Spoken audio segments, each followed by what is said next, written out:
I'm seeing a lot of confusion about the union between Gaza supporters and liberals in countries like Canada, which you see all the time. You see these gays for Gaza signs. You see them arm in arm, liberals in Canada, along with Hamas supporters. And people saying, what the heck, what do these two have in common? Intuitively, you wouldn't think they'd be partners.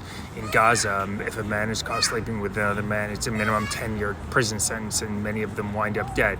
A woman needs permission to leave the house in Gaza. There are law after law in Gaza. I could go through tens of them that don't line up whatsoever with a woke mindset of equality for everybody and that everybody's the same. But if you peel back the orange a step and look a step deeper, the destruction of the West is what both of them want. You look at what wokies want. They want us to recognize just absolutely ridiculous things. They want unlimited immigration. They want unlimited access to services. They want universal basic income.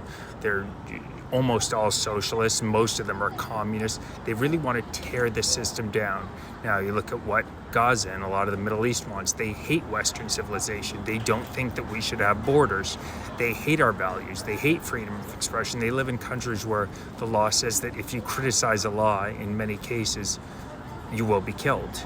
They do not believe in freedom of expression. They do not believe in freedom of religion. They, like I said, in many cases hate the West. So that's what unites these supporters of Palestine. It's the left-wingers in Canada, the far left-wingers in Canada. Increasingly, if you're a left-winger in Canada, you're further and further to the left. And these Hamas supporters both want to see the system torn down. So right now, the only thing standing in their way, in all honesty, is conservative Canadians. We need to stand up and we need to unify, because if we don't, they are going to be successful eventually. They've already cheer-led, allowing over 7 million people into the country in under a decade.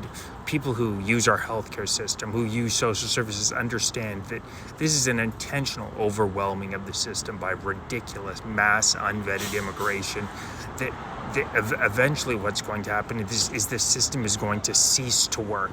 At what point they can come in, at that point they can come in and continue to take more and more of your rights away in the name of safety.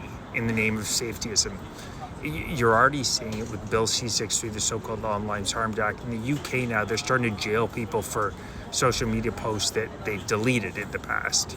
It's truly incredible. If you criticize immigration right now in the UK, they're on pace to lock up 12,000 citizens.